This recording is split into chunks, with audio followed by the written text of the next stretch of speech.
ये कहानी एक कोटा के प्रोफेसर की सच्ची कहानी से इंस्पायर्ड है। 2011 में विनीत को फाइनली उसकी ड्रीम जॉब मिल गई थी। उसे कोटा के एक फेमस इंस्टीट्यूट में एक टीचिंग फैकल्टी का रोल मिला था। वो अपना जॉब का ऑफर लेटर मिलते ही कुछ दिनों में कोटा पहुंच गया था। मगर दिक्कत की बात यह थी कि उसे रहने के लिए कहीं पे भी कोई फ्लैट नहीं मिल रहा था। क्योंकि वो एक बैचलर था, इसलिए ज्यादातर लोग उसे फ्लैट देने में कतरा रहे थे।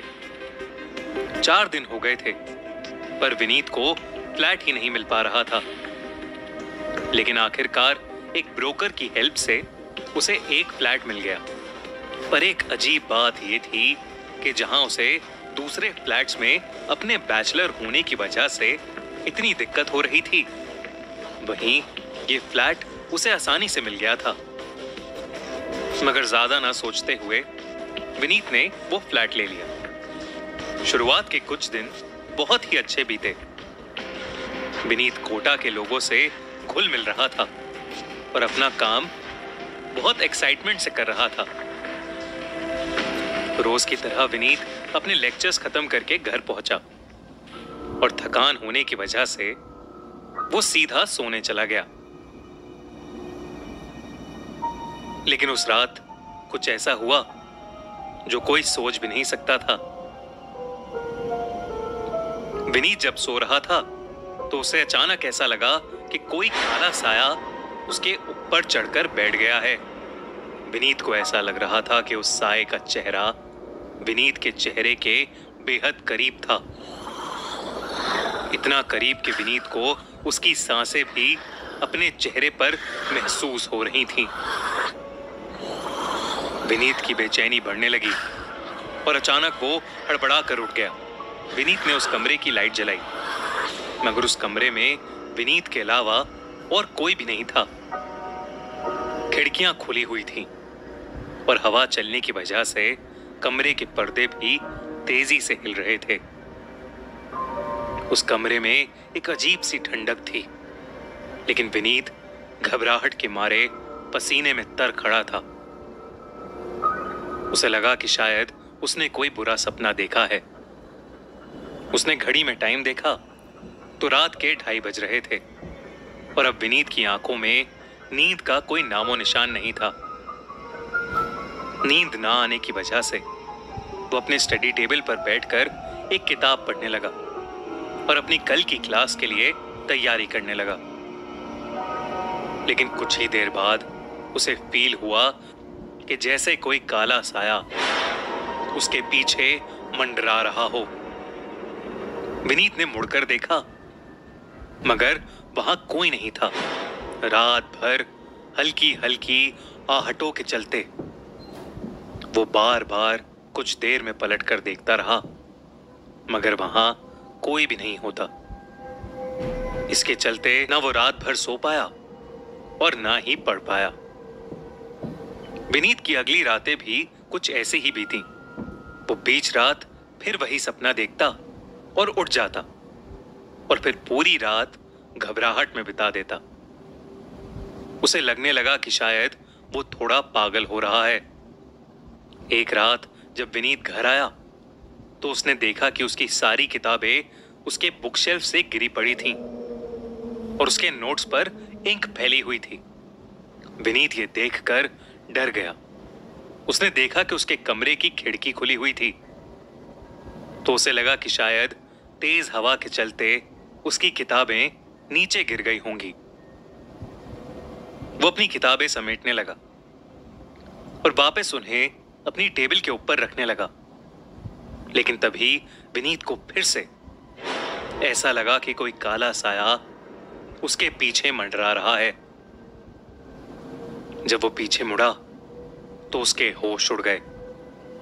उसने देखा कि एक 16-17 साल की लड़की उसके कमरे के दरवाजे पर खड़ी हुई है और उसे घूर कर देखे जा रही है। उस लड़की के बाल बिखरे हुए थे, आंखों के नीचे बड़े बड़े काले गड्ढे थे और कपड़ों पर धूल जमी थी। उसकी गर्दन पर एक बहुत ही भयानक चोट का निशान था। अचानक उस लड़की ने अपनी गर्दन टेढ़ी की और वो विनीत को देखकर मुस्कुराने लगी। उसकी आंखें भी अचानक ही सफेद पड़ गईं और फिर एकदम से वो वहां से गायब हो गई। विनीत को समझ नहीं आया कि उसके साथ अभी अभी क्या हुआ है। उसे लगा कि उसका पागलपन बढ़ता जा रहा है और उसे कोई पागलपन का दौरा पड़ा है और वो ये सब कुछ हेलुसिनेट कर रहा है। वो सहमा हुआ नीचे गार्ड के पास गया, लेकिन गार्ड वहां नहीं था। फिर वो अपनी सोसाइटी के सामने वाले जनरल स्टोर पर गया। पिछले कुछ दिनों में उस स्टोर के मालिक से विनीत की अच्छी बातचीत होने लगी थी। विनीत को ऐसा डरा हुआ देख स्टोर के मालिक ने उससे पूछा कि उसे क्या हुआ है। विनीत ने उसे बताया कि उसका कोटा में मन नहीं लग रहा है और उसे लग रहा है कि धीरे धीरे वो पागल होता जा रहा है। ये सुनकर उस स्टोर वाले ने विनीत से पूछा कि वो सामने वाली बिल्डिंग के कौन से फ्लैट में रहता है। जब विनीत ने अपना फ्लैट नंबर उसे बताया तो वो एकदम से शॉक हो गया। उसने विनीत से पूछा कि क्या उसे उस फ्लैट के बारे में सब पता है। विनीत को कुछ समझ नहीं आया तो स्टोर वाले ने उसे बताया विनीत के वहां आने से कुछ साल पहले एक माँ अपनी बेटी के साथ उस फ्लैट में रहा करती थी और पढ़ाई के प्रेशर की वजह से उसकी बेटी ने उसी फ्लैट में सुसाइड कर लिया था और तब से वो जगह खाली पड़ी है। जब विनीत ने किस्सा सुना तो उसका दिल ये सब सुनकर जोरों से धड़कने लगा। मतलब जो भी विनीत इतने दिनों से महसूस कर रहा था, जिस लड़की को उसने अपने दरवाजे पर देखा था, वो कोई हेलुसिनेशन नहीं था, वो सब सच था। विनीत मानो ये सब सोचकर कांप रहा था, लेकिन उस रात फिर से उसे उसी घर में वापस जाना था। वो किसी तरह रात काटने के लिए उस घर में वापस चला गया और अपने कमरे में भगवान की फोटोज रख लीं।